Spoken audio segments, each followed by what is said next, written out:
আলহামদুলিল্লাহ।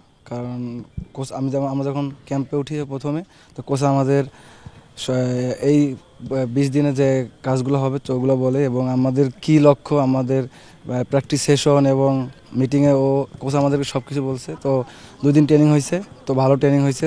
কালকে আমাদের অ্যাটাকিং প্র্যাকটিস হয়েছে, তো খুব ভালো হয়েছে। এবং আসলে বিশ্বনাথ এমন একটা প্লেয়ার, খুব পরিশ্রমী প্লেয়ার। তো ওকে সবাই মিস করবে, শুধু আমি না, পুরো টিমই ওকে মিস করবে। তো স্পেশালি বলতে গেলে আমি মিস করবো, কারণ ওর সাথে আমার সাথে বোঝাপড়া অনেক ভালো। তো তারপরে ওর পজিশনে যারা আছে, তো ওরা চেষ্টা করতেছে ওর মতো ওভাবে খেলার জন্য। আসলে আমরা জানি ইন্ডিয়া অনেক শক্তিশালী দল, এবং ওদের মাঠে ওরা আরও শক্তিশালী অনেক। তো কোচ আমাদেরকে ওইভাবেই প্র্যাকটিস গুলো সাজাইতেছে, এবং টিম মিটিং, জিম সেশন বলেন, সব প্লেয়ারকে বলছে সিরিয়াস থাকার জন্য। যদি আমরা কোচের প্র্যাকটিস মতো খেলতে পারি, এবং আমরা যদি প্লেয়াররা একসাথে পরিশ্রম করতে পারি মাঠে, ইনশাল্লাহ ভালো কিছু হবে। আসলে আমি মনে করি চ্যালেঞ্জিং হবে, কারণ তারা ওই মাপের প্লেয়ার। কারণ হামজা ভাই, আমি তার খেলা অনেক দেখছি, কারণ ইংলিশ প্রিমিয়ার লিগ আমাদের দেখা হয়।